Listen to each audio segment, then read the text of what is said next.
Անկարա-Թել Ավիվ հարաբերությունները գնալով սրվում են, վտանգավոր խաղը հայոց ցեղասպանության թեմայի շուրջ շարունակվում, Էրդողանը խախտում է լռությունը։ Ամերիկյան թրիփ ռուսական կանոններով, Մոսկվայի ձգտումներն ու Երևանի արձագանքը։ Ընտրության արդյունքների վիճարկման քննարկումն ավարտված է, փուլ երկրորդ, դատավորները խորհրդակցական սենյակում են։ Հուզմունք ժպիտի հետևում խորհուրդ ու մաղթանք, Սյունիքում բանակ են ճանապարհում նորակոչիկներին։ Բժշկի թղթով բանակից ազատվելու փորձերը դժվարանում են, օրենսդրի սեղանին կրկնակի հետազոտման պահանջի նախագիծ է։ Ֆինանսական վերահսկում, գովազդների արգելափակում, շարունակվում է ապօրինի օնլայն խաղատների դեմ պայքարը։ Բյուրոկրատական դժվարություններից անցում թվային հարթակի խնդիրներ, դպրոց գնալու հերթագրումը չի հեշտանում։ Փողոցում սաղավարտով հեծանիվ վարող չեք տեսնի, հեծանվային մշակույթը Հայաստանում դանդաղ է զարգանում։ 143 դրամ եւ 7 լումա 1 խորանարդ մետրի դիմաց, գազի գինը մեր երկրում չի փոխվի։ Եվ հայկական ձուկը Եվրոպա կգնա առողջության սերտիֆիկատով,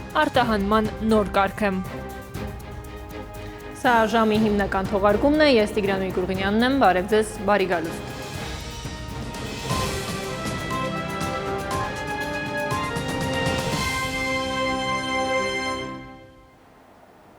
Քաղաքական պրագմատիկ հաշվարկ մեր պատմության ու ազգային զգացմունքների հաշվին։ Այսպես են վերլուծաբանները մեկնաբանում Իսրայելի հայոց ցեղասպանության ճանաչման փաստը։ Էրդողանը չի ներում վաղեմի ընկերոջը, Իսրայելի կառավարությանն էլ որակում հանցավոր խմբավորում։ Ինչ դեր ունի այստեղ Երևանը, որ համառորեն լռում է, ըստ էության չմեկնաբանելով կատարվածը։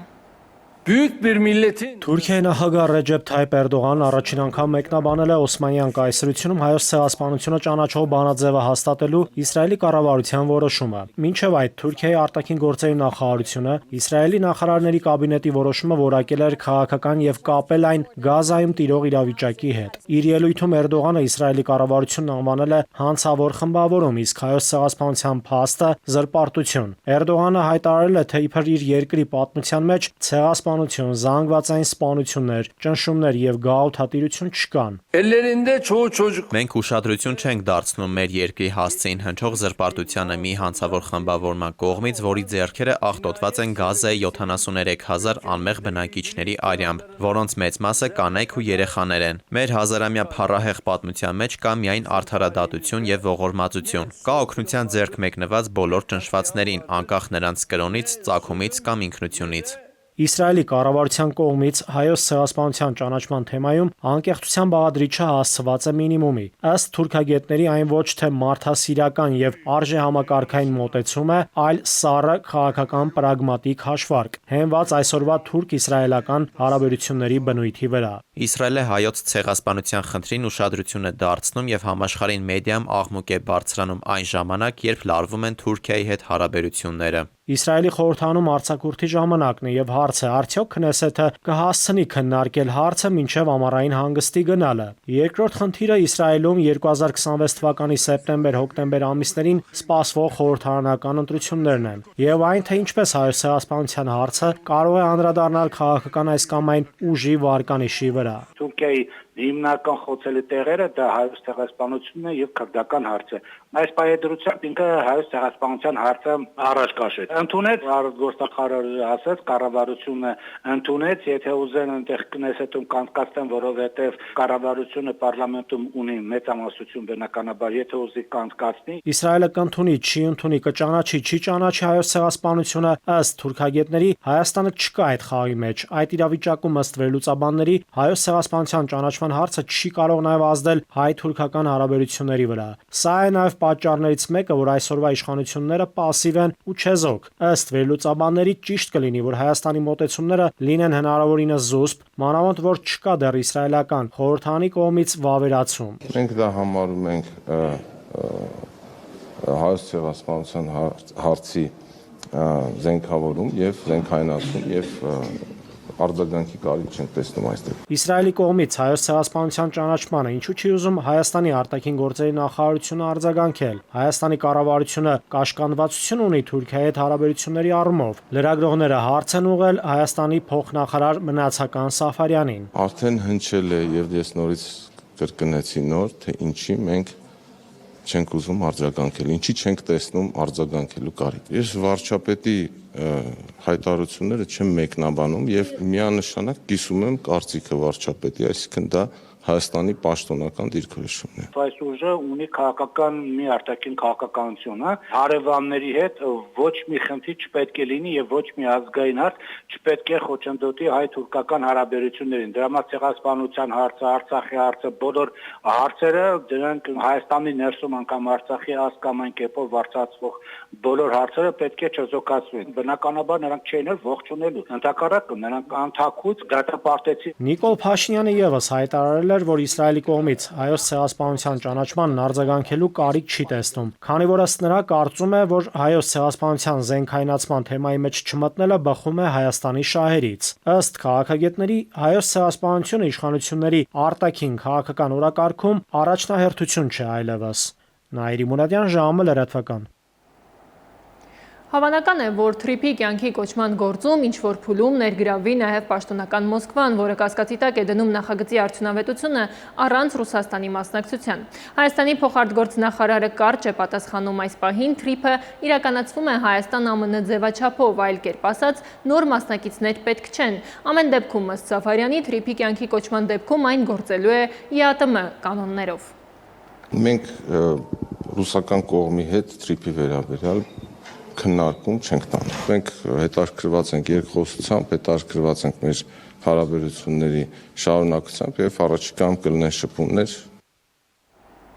Հեռախոսազրույց են ունեցել Ռուսաստանի Դաշնության կառավարության ղեկավար Միխայիլ Միշուստինն ու Հայաստանի վարչապետ Նիկոլ Փաշինյանը։ Ռուսաստանի կառավարության մամուլի ծառայությունն է հայտնում, հաղորդվում է նաև, որ կառավարությունների ղեկավարները քննարկել են առևտրատնտեսական, գիտատեխնիկական եւ մշակութային հումանիտար ոլորտներում հայ-ռուսական փոխգործակցությանն առնչվող հարցեր։ Եվրահանձնաժողովի ղեկավար Ուրսուլա ֆոն դեր Լայենը վայրեջք է կատարել Բաքվում, X-ում պաշտոնյան գրել է. Եվրոպական միությունը հավաստում է Հարավային Կովկասում պայծառ ապագային փոխկապակցված խաղաղ եւ բարգավաճ։ Մենք ցանկանում ենք օգնել կերտել այդ ապագան։ Ես այստեղ եմ նաեւ Եվրոպական միության եւ Ադրբեջանի միջև գործընկերությունն ամրապնդելու համար։ Առևտրից մինչև տրանսպորտ, էներգետիկայից մինչև տնտեսություն։ Դիվանագետը վաղն էլ Երևան է գալու։ 6 օր Հայաստանի սահմանադրական դատարանում քննարկվեց ընտրությունների արդյունքների վիճարկման վերաբերյալ քաղաքական ուժերից 7-ի դիմում բողոքները։ Այսօր արդեն դատավորները գնացին խորհրդակցական սենյակ։ Հիմքեր չկան ընտրությունների արդյունքները անվավեր ճանաչելու, պնդում են իշխանավորները։ Ընդդիմությունը շարունակում է ասել, արդար ընտրություններ չեն եղել։ Նիստին հետևել է Էդուարդ Պողոսյանը։ Հայաստանի Հանրապետությունում կա սահմանադրություն,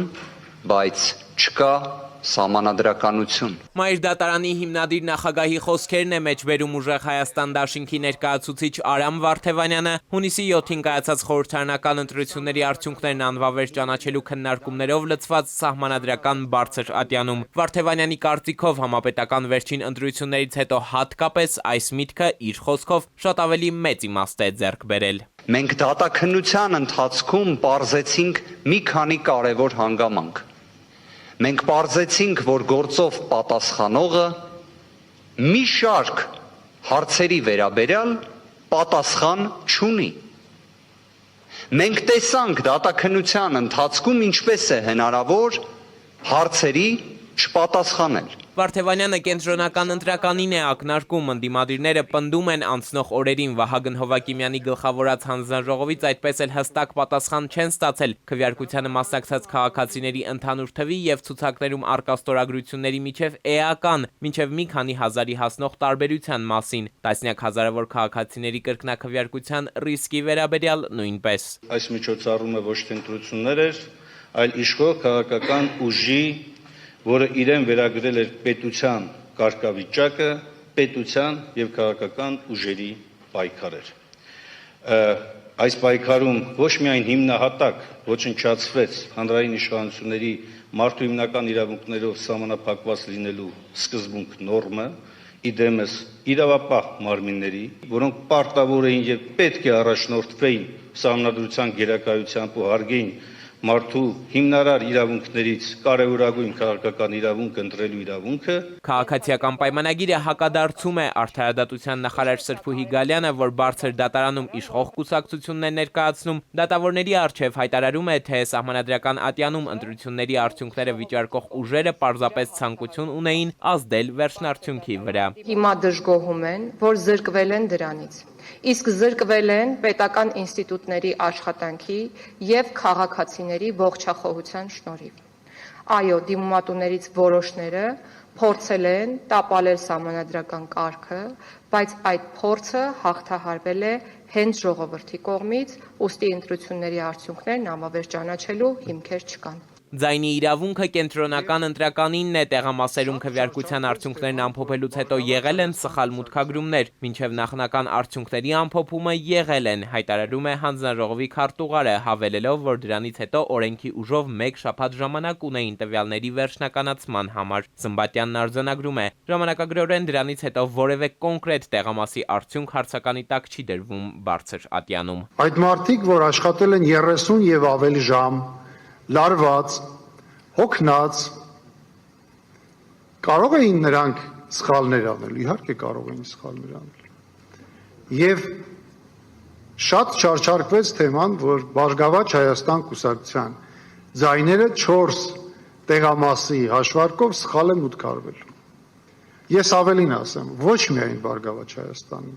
այլ նաև բոլոր կուսակցությունների տվյալները այդ տեղամասերի համար սխալ է մուտքարվել։ Սխալ է մուտքարվել, հետո շտկվել է, վստահեցնում է կենտրոնական ընտրականի ներկայացուցիչը, հենց ԲՀԿ-ն սահմանադրական դատարանին առաջարկում մաթեմատիկական ճշգրտության փոխարեն սահմանադրության գերակայության հարցն առաջնային դիտարկել։ Դուք հիմա ոչ թե պետքա մաթեմատիկական խնդիր իրականացնենք, ոչ թե պետքա տեսնենք ում մաթեմատիկական հաշվարկներն են առավել լավ, պակաս լավ, ումնա ճիշտ, ումնա սխալ։ Սա սահմանադրության գերակայության մասին վեճ է։ Սահմանադրական դատարանը կողմերին լսելուց հետո հեռանում է խորհրդակցական սենյակ կայացնելու իր վճիռը։ Այն կհրապարակվի շաբաթվա ավարտին, վերջնաժամկետը շաբաթ օրն է, հուլիսի 4-ը։ Էդուարդ Պողոսյան, ժամը լրատվական։ Հիմա կարճ դադարային մասին, թե ինչ ունենք հաղորդման երկրորդ հատվածում։ Հուզմունք ժպիտի հետևում խորհուրդ ու մաղթանք Սյունիքում բանակ են ճանապարհում նորակոչիկներին։ Բժշկի թղթով բանակից ազատվելու փորձերը դժվարանում են օրենսդրի սեղանին կրկնակի հետազոտման պահանջի նախագիծը։ Ֆինանսական վերահսկում, գովազդների արգելափակում շարունակվում է ապօրինի օնլայն խաղատների դեմ պայքարը։ Բյուրոկրատական դժվարություններից անցում թվային հարթակի խնդիրներ, դպրոց գնալու հերթագրումը չի հեշտանում։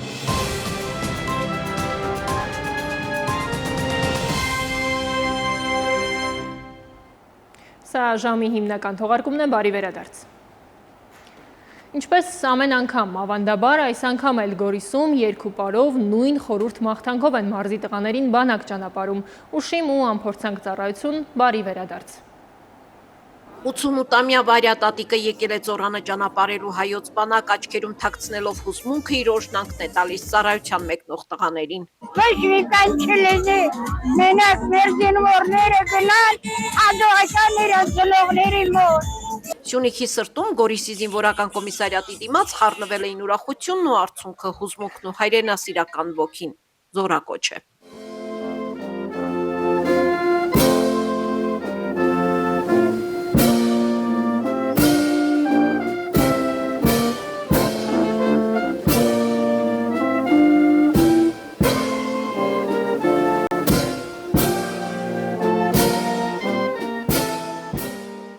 Սյունիքի մարզի ամառային զորակոչի մեկնարկը տրվում է Գորիսից բժշկական բուժ զննումին, հաջորդում է պաշտոնական արարողությունը, որտեղ տղաներին բարի ծառայություն են մաղթում մարզի եւ զինված ուժերի պաշտոնատար անձիկ։ Զգացողությունը մեկն է, հպարտություն, որ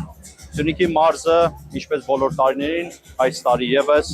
ունի որդիներ, ունի զավակներ, ովքեր պատրաստ են իրենց պարտքը տալ Հայաստանի Հանրապետությանը, եւ ես վստահ եմ, որ ըստ անհրաժեշտության նաև հետագայում իրենց երդմանը համապատասխան չեմ կարծում, որ անհրաժեշտություն կլինի, բայց ըստ անհրաժեշտության իրենց կյանքը նաև կտան հանուն Հայաստանի։ Զորակոչային աշխատանքները ընթացել են հարթ, առանց որևէ ավելորդ խոչընդոտների, բոլոր իհայտ եկած խնդիրները կարգավորվել են տեղում համատեղ ուժերով, բոլոր զորակոչիկները հետազոտվել են, բժշկական հանձնաժողովներ իրենց պարտականությունները կատարել են հավուր պատշաճի, մաղթում եմ անփորձանք ծառայություն։ Գորիսի եւ Սիսիանի տարածաշրջաններից զորակոչվողներին ճանապարհելու էին եկել ծնողները, տատիկ-պապիկները, հարազատներն ու ընկերները։ Յուրաքանչյուր հրաժեշտի մեջ նույն մաղթանքն է՝ խաղաղ երկինք, անվտանգ ծառայություն եւ սպասված վերադարձ։ Տղաներին մաղթում ենք խաղաղություն, առողջություն, հաջողություն, բարի ծառայություն, բարի վերադարձ։ Ամենից կարևորը խաղաղություն լինի։ Կարևորելով հայրենի սահմանների անառիկությունը, տղաները մեկնում են բարձր տրամադրությամբ, մեծ պատասխանատվությամբ եւ մեծ ցանկությամբ։ Լավ մնացեք միջև կեք։ Ու զարկում են դհոլները, հնչում է հայկական քոչարին, ուրախ պար են բռնում զինվորները։ Տոնական տրամադրությամբ եւ ուժային կառույցների ուղեկցությամբ տղաները համալրում են հայոց բանակի շարքերը, իրենց հետ տանելով հազարավոր մարդկանց օրհնանքներն ու աղոթքները։ Արևիկ Աբելյան, ժամը լրատվական։ Առողջական վիճակի վերաբերյալ կեղծ փաստաթղթերով ազատվում են պարտադիր զինվորական ծառայությունից, հետո հրաժարվում նորից հետազոտվել։ Իշխանական պատգամավորն է հայտարարել Ազգային ժողովի պաշտպանության եւ անվտանգության հարցերի մշտական հանձնաժողովի նիստում, ներկայացնելով այս խնդիրն օրենսդրությամբ կարգավորելու առաջարկ։ ԿՊԱ-ական պատգամավորի նախագծով իրավապահները նմանօրինակ վարույթի շրջանակում հնարավորություն կունենան զինծառայություն չանցած քաղաքացուն պարտադրել կրկնակի հետազոտություն անցնել, հակառակ դեպքում պատասխանատվությունը չի ուշանա։ Լինում են դեպքեր, երբ որ մարդիկ կեղծ փաստաթղթերով ազատվում են զինվորական ծառայությունից, ու ենթադրենք իրավապահ մարմինները ստանում են օպերատիվ տեղեկատվություն այդ մասին, որ այսինչ մարդը կեղծ թղթերով ազատվել է զինվորական ծառայությունից։ Վարույթ են հարուցում, ասում են դե արի փորձաքննություն անցի, մի հատ տեսնենք, ես դու որ գրել ես, որ այսինչ հիվանդություն ունես, նման տեղեկանք ունես, դու ունես այդ հիվանդությունը, թե չէ, չգիտեմ, մի հատ MRT անցի օրինակ։ Վարույթով անցնող մեր հարգելի զորակոչից խուսափած քաղաքացին ասում է չեմ անցնում։ Եվ այս պահի դրությամբ մեր իրավապահ համակարգը ոչ մի գործիք չունի, որպեսզի նրան հարկադրի, որ գնա ու անցի այդ հետազոտությունը։ Պետությունը մտադիր է խստացնել ապօրինի օնլայն խաղատների դեմ պայքարը։ Այդ մասին է վկայում խորհրդարանում քննարկվող խաղային գործունեության կարգավորման մասին եւ հարակից օրենքներում փոփոխությունների նախագիծը։ Կառավարությունը նախատեսում է էապես խստացնել պայքարը ապօրինի օնլայն խաղատների դեմ։ Նախաձեռնությամբ ներդրվում է երաստիճան պաշտպանության համակարգ, որը ենթադրում է ապօրինի գովազդի սահմանափակումներ օնլայն տիրույթում եւ միջազգային գովազդային հարթակներում, ինչպես նաեւ ֆինանսական ու բանկային համակարգի միջոցով փոխանցումների ու դրամական հոսքերի վերահսկում։ Սա արդեն քննարկվել է ֆինանսական կազմակերպությունների հետ եւ օրենքը ուժի մեջ մտնելուց հետո ակնկալվում է այդ գործիքի ավելի ակտիվ կիրառում։ Ինտերնետ հասանելիության սահմանափակումն է տարբեր ապօրինի կայքերի, որոնք հազարավոր են եւ դա օպերատիվ աշխատանք է ենթադրում, այսինքն օրեկան կամ շաբաթական պարբերականությամբ տվյալներ կտրամադրվեն մեր հեռահաղորդակցության օպերատորներին, որպեսզի համապատասխան արգելափակումները իրականացվեն։ Այս մասով ընթացակարգը այսպայն բավականին ծանր ընթացակարգ է, փոփոխում ենք եւ ներենք դնում շատ ավելի պարզ, ավելի օպերատիվ ընթացակարգ։ Տելեգրամի անձնական էջերի եւ ալիքների կոտրման դեպքերը վերջին շրջանում հաճախակի են դարձել։ Մասնագետների դիտարկմամբ հարձակվողներն առավել հաճախ օգտվում են ոչ թե ծրագրային խոցելիությունից, այլ մարդկանց անուշադրությունից։ Տարածված հնարքներից են գումար ստանալու, մրցույթում քվեարկելու կամ ընկերոջը մի փոքր օգնելու անվան տակ հրամցվող կեղծ առաջարկները։ Օգտատերերը չհասկանալով, որ իրականում փոխանցում է իր հաշվին վերականգնման կամ մուտքի կոդը, այն տրամադրում է խաբեբաներին։ Տեղեկատվական անվտանգության մասնագետները նշում են, երկփուլային նույնականացումը շարունակում է մնալ ամենաարդյունավետ պաշտպանական միջոցներից մեկը։ Հիմնականում կոտրում են կամ գումարի առաջարկով, օրինակ իբր բանկը առաջարկում գումար ստանալ, կամ ընկերները խնդրում են մրցույթով ինչ-որ անցնել, օգնել քվեարկել ու ստանում են հենց վերականգնման կոդը։ Իրական երկփուլայինը շատ լուրջ պաշտպանում է, բայց եթե մարդը բացարձակ անգրագետ ու անգիտակից վիճակներում է հայտնվում ու ընդհանրապես չի հասկանում ինչ է անում, այդ երկփուլայինի կոդն էլ կարող են գողալ։ Բարդ ճանապարհ են հաղթահարում ծնողները երեխային այս անգամ էլ 10-րդ դասարանում հայտագրելու համար։ Նախկին բյուրոկրատական անցուդարձին հիմա էլ փոխարինելու է եկել օնլայն գրանցումը, բայց արի ուտես, որ թվային բարեփոխումների մեր օրերում սովորական գրանցումը գլխացավանք է։ 10-րդ դասարան ընդունվող աշակերտների առցանց հայտագրման գործընթացը մեկնարկել է։ Գործընթացի թվայնացման հետ մեկտեղ, սակայն ի հայտ են եկել դրա հետ կապված որոշ դժվարություններ։ Ծնողներից շատերը դժգոհում են, որ չեն կարողանում գրանցել իրենց երեխաներին, քանի որ չունեն էլեկտրոնային ստորագրություն կամ չեն կարողանում նույնականացման գործընթացն ավարտել։ Անձնագրային բաժիններում հերթերը արդեն ամիսներով են։ Ստացվում է ծնողը պատրաստ է երեխային դպրոց ընդունել, բայց չի կարող, որովհետև չի հասցնում էլեկտրոնային ստորագրությունը ստանալ։ Սա անընդունելի իրավիճակ է։ Պետությունը չի կարող մի կողմից պարտադիր պահանջ դնել, իսկ մյուս կողմից չապահովել, որ մարդիկ կարողանան ժամանակին օգտվել այդ ծառայությունից։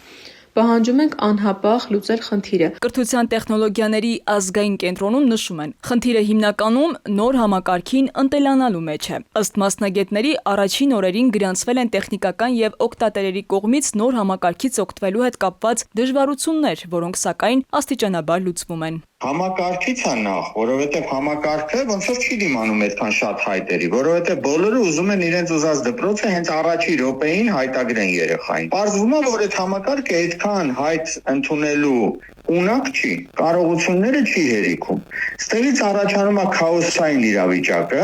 իսկ գիտեք, այդ պղտոր ջերում ձուկ բռնողները ինչքան շատ են։ Այն մարդիկ, որոնք դպրոցում են նստած կամ տիրապետում են, ունեն ցուցակ իրենց ցանկալի երեխաներին։ Այդ ցանկալի երեխաներին անմիջապես լցնում են իրենց դպրոց։ Կրթական տեխնոլոգիաների ազգային կենտրոնի տնօրենի տեղեկացմամբ նոր հարթակը ստեղծվել է կրթական բոլոր ծառայությունները միասնական մեկ համակարգում միավորելու նպատակով։ Նրա խոսքով ծնողն այսուհետ նոր օգտահաշվով կկարողանա ոչ միայն երեխային դպրոց ընդունել, այլև օգտվել էլեկտրոնային օրագրից, տեսնել ավարտական փաստաթղթերը եւ ստանալ այլ ծառայություններ։ Տնօրենը միաժամանակ վստահեցնում է, էլեկտրոնային ստորագրություն չունենալը ամենևին էլ չի նշանակում, որ ծնողը չի կարող հայտագրում կատարել։ Գիտեմ, որ հիմա հարց է առաջանալու եւ այդ հարցը եղել է, իսկ եթե ծնողը չունի էլեկտրոնային ստորագրություն, չի կարողանալու ընդունել երեխային դպրոց, կարողանալու է։ Կա այլընտրանքային տարբերակ, եթե ծնողը չունի ID card կամ էլեկտրոնային ստորագրություն,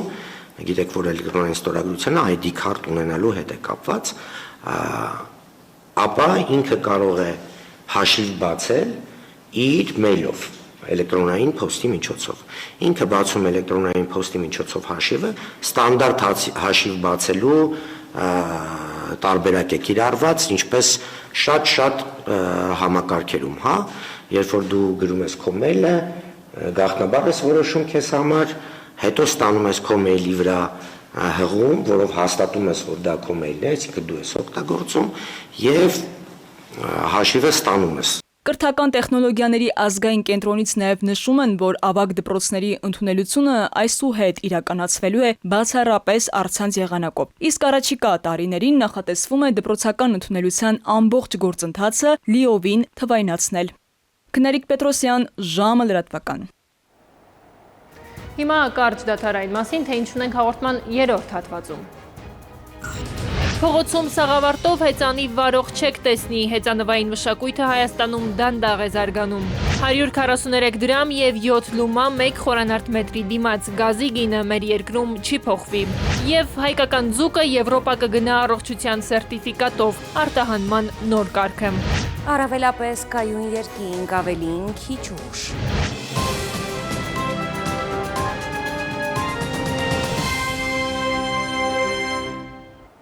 Սա ժամի հիմնական թողարկումն է, բարի վերադարձ։ Հայաստանում հեծանիվ վարելու կարգ չկա, առանձնացված գոտի չկա, վարողն էլ սաղավարտ կրելու, անվտանգության տարրական կանոնները պահպանելու ցանկություն չունի։ Ժամանակն է այս հարցով լուրջ զբաղվելու, ասում են փորձագետները, մեր փողոցներում հեծանվորդների թվի ավելացման միտումը հաշվի առնելով։ Ամառային արձակուրդները բոլորի, հատկապես երեխաների համար ակտիվ հանգստի շրջան են։ Բակերում, փողոցներում եւ այգիներում արձակուրդային փուլում նկատելիորեն ավելանում է հեծանվորդների թիվը։ Ազատ ժամանցին զուգահեռ, սակայն մեծանում են նաեւ անվտանգային ռիսկերը։ Երեխաները հաճախ հեծանիվ են վարում առանց սաղավարտի, առանց ծնողների վերահսկողության, երբեմն էլ ավտոճանապարհին չափազանց մոտ։ Փորձագետները աչքի տակ ունենալով հարևան երկրների օրինակը ասում են, որ երկրում հասունացել է համապատասխան գոտիների առանձնացման անհրաժեշտություն։ ծրագրեր կան Երևան քաղաքի համար, որտեղ որ նախատեսված է 23 կիլոմետր հեծանվային գոտի երկկողմանի։ Այսինքն դրանով դու պաշտպանում ես այն մարդկանց, ովքեր ցանկանում են երթևեկել հեծանվով։ Որը կարծում եմ իշա բոլորիսա, որտեղ դա նպաստում է թե անվտանգ երթևեկությանը, թե բնապահպանությանը, թե նաև խցանումների դեմ պայքարի։ Փորձագետները վկայաբերում են անվտանգ համակարգային մոտեցումը, որը ենթադրում է ճանապարհային անվտանգության եւ տրանսպորտային պլանավորման գլոբալ ռազմավարություն, որի նպատակը մահացու կամ ծանր վնասվածքներով ճանապարհատրանսպորտային պատահարների լիակատար վերացումն է։ Մոտեցման ելակետում այս դիտարկումն է։ Մարդիկ թույլ են տալիս սխալներ, իսկ համակարգը պետք է կառուցված լինի այնպես, որ այդ սխալները չհանգեցնեն մահվան կամ ծանր հաշմանդամության։ Մասնագետները կարևորում են ոչ միայն երեխաների կողմից դրսևորվելիք զգուշությունը, այլև վարորդների պատասխանատու վարքագիծը։ Պատրաստել այնպես վարորդ, այնպես հետիոտը, որը որ նախապես իմանա վտանգների մասին եւ կանխի դա, այսինքն վարորդ, որը որ գիտի նշանները չբացակայեն, քեծանիվը եթե վարում են, ապա բնականաբար պաշտպանված լինեն։ Փորձագետները ցավով արձանագրում են, որ ճանապարհներին հաճախ կարելի է հանդիպել վարորդների, որոնք թեև շքեղ ավտոմեքենաներ են վարում, սակայն բավարարչափով չեն տիրապետում երթևեկության կանոններին։ Միևնույն ժամանակ կան նաև փորձառու եւ կարգապահ վարորդներ, որոնք ստիպված են շահագործել հնամաշ մեքենաներ։ Այս ամենին ավելանում են նաև ենթակառուցվածքային խնդիրները, որոնք եւս բացասաբար են ազդում ճանապարհային անվտանգության վրա։ Մինչև 14 տարեկանը երեխաները իրավունք չունեն հեծանիվը քշեն փողոցում։ 14-ից հետո հակառակն է, օրենքը ասում է, որ հեծանիվի համար, եթե չկան հեծանվողներ, պետք է քշեն ճանապարհի աջ եզրով։ Փորձագետների դիտարկմամբ քիչ չեն դեպքեր, երբ հեծանվորդները փողոցը հատում են թույլատրելի հատվածներով, սակայն առանց հեծանիվից իջնելու, ինչը երթևեկության կանոնների խախտում է։ Նրանց գնահատմամբ այս ուղղությամբ վերահսկողությունը բավարար չէ։ Մասնագետները նաև առաջարկում են ուսումնասիրել եվրոպական փորձը։ Շատ երկրներում, հատկապես վերելքներով ճանապարհահատվածներում ավտոբուսները համալրված են հեծանիվների տեղափոխման համար նախատեսված հատուկ հարմարանքներով։ Նրանց կարծիքով նման լուծումը որպես հեծանվային ենթակառուցվածքների զարգացման եւ կայուն տեղաշարժը խթանելու միջոց կարելի է կիրառել նաև Հայաստանում։ Դավիթ Թադևոսյան, ժամը լրատվական։ Չայկովսկու անվան երաժշտական դպրոցում հրավիրված մամուլի ասուլիսը դպրոցի սիմֆոնիկ նվագախմբի կրթության, գիտության, մշակույթի եւ սպորտի նախարարության ֆինանսական օժանդակությամբ իրականացված ժնևյան հյուրախաղերին էր վերաբերում։ Նվագախմբի ղեկավար Դավիթ Մարուխյանը, դպրոցի տնօրեն Մարտունի Կոստանդյանը եւ կրթության, գիտության, մշակույթի եւ սպորտի նախարարության ժամանակակից արվեստի եւ գրահրատարակչության վարչության պետ Սվետլանա Սահակյանն են ամփոփել միջազգային հյուրախաղերի արդյունքները եւ անդրադարձել նվագախմբի ձեռքբերումներին, ստեղծագործական հաջողություններին, ժնևյան համերգների արձագանքներին եւ միջազգային համագործակցության ընդլայնման հեռանկարներին։ Դպրոցի ներսում գործում է դաշնակահարների փառատոն, որը որ շատ ակտիվ գործունեություն է ծավալել մեր դաշնամուրային բաժինը, որը որ երեխաներին ոգևորում է եւ կրկին այս տարի ունեցել ենք բազմաթիվ հաջողություններ։ Դպրոցում անցկացվել են տարվա ընթացքում մոտ 40 վարպետության դասեր արտերկրից ժամանած մասնագետների միջոցով։ Մեր կոլեկտիվները, որոնք որ մեր հպարտությունն են եւ դպրոցի այցեքարտն են, նվագախմբերը եւ երգչախումբը ունեցել են բազմաթիվ ելույթներ։ Նաև կուզեմ նշել, որ մեր դպրոցի կամերային նվագախումբը հրատարակել է 2 ալբոմներ, որոնք են որ Չայկովսկու սերենադը բաղկացած 4 մասերից եւ Դանիել Երաժիշտի հայկական մանրանվագների ալբոմը։ Ակարգի կաթ, գլյուտենից զերծ, մեկ աղբյուրից ստացվող, փակ շղթայով արտադրվող։ Հայաստանի ամենամեծ ֆերմայում է եղել ժամի նկարահանող խումբը, ծանոթացել Սերմից Սեղան հայեցակարգին, որը մշակել է Երեմյան ընկերությունների խումբը։ Սերմից Սեղան հայեցակարգով ամբողջական փակ շղթայով ստեղծված Երեմյան ընկերությունների խմբի տաշիրի անասնապահական համալիրը համարվում է Հայաստանի ամենամեծ եւ տարածաշրջանում իր տեսակի մեջ եզակի գյուղատնտեսական համալիր, որտեղ ներդրված են միջազգային բարձր չափանիշներին համապատասխան տեխնոլոգիաներ, որոնք հնարավորություն են տալիս ստանալ անարատ ակարգի կաթ։ Վերջերս Երեմյան կաթնամթերքը նշեց իր ծննդյան 6 ամյակը։ Մենք միակ ընկերությունն ենք, որն ունի FSSC 22000 սննդի անվտանգության միջազգային սերտիֆիկատ։ Մենք համապատասխանել ենք սննդի անվտանգության հատվածում ամենախստիվ եւ կարեւոր լուրջ ստանդարտին, որի շրջանակներում մենք ապահովում ենք բարձր որակի անարատ եւ 100% բնական կաթնամթերք։ Երեմյան կաթնամթերքը Հայաստանում միակ արտադրողն է, որն ունի մանկական կաթի վկայական։ Մեկ բաժակ երեմյան կաթը ամենօրյա կտրվածքով երեխաներին ապահովում է վիտամիններով եւ սննդարար այլ արժեք ներկայացնող նյութերով, որը ըստ էության երեխաներին թույլ է տալիս լինել ակտիվ, առողջ, առույգ։ 1500 գլուխ Հոլշտեյն ցեղատեսակի կովերը պահվում են առողջ պայմաններում, շուրջօրյա վերահսկվելով մոնիթորինգային համակարգով, ինչը հնարավորություն է տալիս ապահովել միջազգային չափանիշներին համապատասխան խնամք։ Գոմաղբը վերամշակվում է եւ օգտագործվում է պարարտանյութ սեփական դաշտերում, որտեղ աճեցվում է անասնակերը։ Կանաչ կերը սիլոսացվում է ժամանակակից տեխնոլոգիաներով, ինչը հնարավորություն է տալիս մինչեւ 2 տարի պահպանել դրա սննդային արժեքը։ Ամեն օր կերերի կերակրման պատասխանատուն համակարգչով ռացիոնը հավաքելուց հետո դրվում է արդեն այս տեխնիկայի վրա, որը արդեն ցույց է տալիս, որ կենդանիներին ինչ կոմպոնենտներ եւ որից քանի կիլոգրամ է անհրաժեշտ։ 40 տեղանոց շրջանաձև կիթի ժամանակակից համակարգը ժամում սպասարկում է միջինում 250 կով։ Փակ շղթայով թարմ կաթը ավտոմատացված համակարգով ուղարկվում է սառնարան, անցնում 2 ֆիլտրով, պահվում սահմանված ջերմաստիճանում, այնուհետև տեղափոխվում Երևանում տեղակայված գործարան։ Արդյունքում տարեկան արտադրվում է ավելի քան 10 միլիոն լիտր անարատ կաթ, որն էլ հիմք է դառնում ավելի քան 60 տեսակի կաթնամթերքի արտադրության համար։ Դավիթ Թադևոսյան, Անդրանիկ Ներկարարյան, ժամը լրատվական։ Ղեկավարվելով հանրային ծառայության մասին օրենքի 9-րդ հոդվածի առաջին մասով Տիգրան Վիրաբյանը նշանակվել է կրթության, գիտության, մշակույթի և սպորտի նախարարի տեղակալ։ Վիրաբյանը եղել է Գյումրու Վարդան Աճեմյանի անվան պետական դրամատիկական թատրոնի պրոդյուսեր, տնօրեն, աշխատել է նաև Երևանի փոխքաղաքապետ, հանրային հեռուստաընկերության գործադիր տնօրենի տեղակալ և գլխավոր պրոդյուսեր։ Օրվա լրահոսը մեկ տեսաշարով։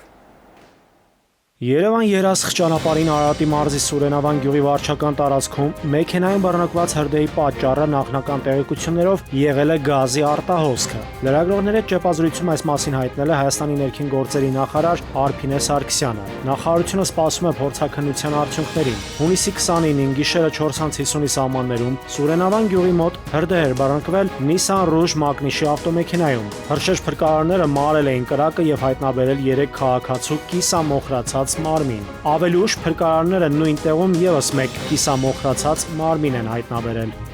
Հայաստանում բնակիչ բաժանորդների համար բնական գազի սակագները չեն փոխվի։ Հանրային ծառայությունները կարգավորող հանձնաժողովից տեղեկացնում են, որ որոշումն ուժի մեջ կմտնի 2026 թվականի օգոստոսի 1-ից։ Հայաստանում այս պահին սպառողները գազի համար վճարում են 143 դրամ 7 լումա 1 խորանարդ մետրի դիմաց։ Սոցիալապես անապահով խմբերը օգտվում են սուբսիդավորված 100 դրամ սակագնից։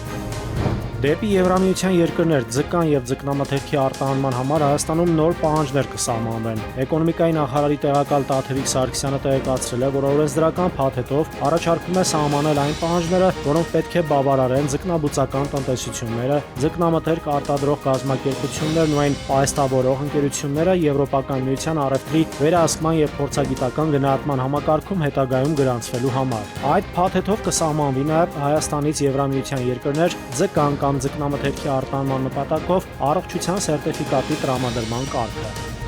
2021 թվականին կատարված փոփոխությունների համաձայն սահմանվել էր որոշակի ժամկետ, մինչև օրենքի փոփոխությունը կառուցված ինքնակամ կառույցները հաշվառելու եւ օրինականացման դիմելու համար։ Կադաստրի կոմիտեի ղեկավարի տեղակալը ազգային ժողովում հայտնել է, որ կան կառույցներ, որոնց քանդումը կարող է հանգեցնել արդեն իսկ ստեղծված տնտեսական եւ սոցիալական արժեքի կորստի։ Սահմանվել է ինքնակամ կառույցները օրինականացնելու համար վերջնաժամկետ մինչև 2027 թվականի դեկտեմբերի 30-ը։ Ըստ նախագծի Երևանում եւ մայրաքաղաքին հարակից համայնքներում ինքնակամ կառույցի օրինականացման դեպքում կգանձվի օրենքով սահմանված փաստաթղթերի ձևակերպման համար նախատեսված վճարի եռապատիկը, ինչպես նաեւ 100 միլիոն դրամի չափով միանվագ տեղական տուրք։ Մարզերում եւ Երևանին ոչ հարակից համայնքներում նույն տուրքի չափը կկազմի 50 միլիոն դրամ։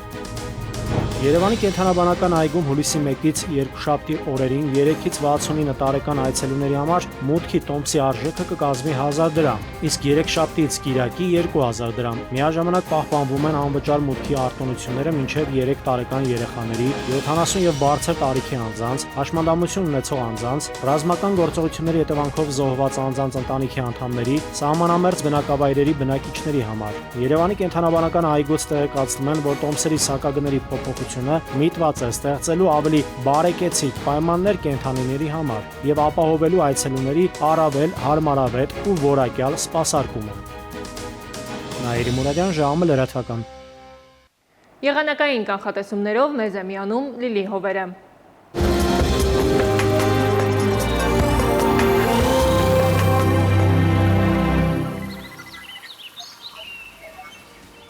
Բարերեկո եղանակի տեսության հովանավորն է իտալական ունիկալ ապրանքանիշը, իր որակյալ և գերխնայող գազի կաթսաներով։ Դրանք պաշտոնապես ներկայացված են էքստերիեր խանութ սրահներում, ունիկալ տարվա բոլոր եղանակներին։ Մետեոաշխարհ նախ Հայաստան։ Մեր երկրի մեծ մասում նոր օրը կանցնի կայուն պայմաններում առանց ձեղումների։ Ջերմաստիճանը առաջիկա օրերին կբարձրանա մոտ 4-ից։ Վաղը ցերեկը Շիրակում, Կոտայքում, Գեղարքունիքում, Արագածոտնի եւ Վայոց ձորի լեռնային գոտիներում կդիտվի 20-ից 28 աստիճան։ Վայոց ձորի եւ Արագածոտնի նախալեռներում սպասվում է 28-ից 34, Լոռիում 26-ից 29, Տավուշում, Արարատում, Արմավիրում առավելագույնը 34 աստիճան։ Սյունիքի հովտային գոտիներում կդիտվի 30-ից 33, Սյունիքի նախալեռներում 23-ից 26 աստիճան։ Երևանում օրը կանցնի առանց ձեղումների։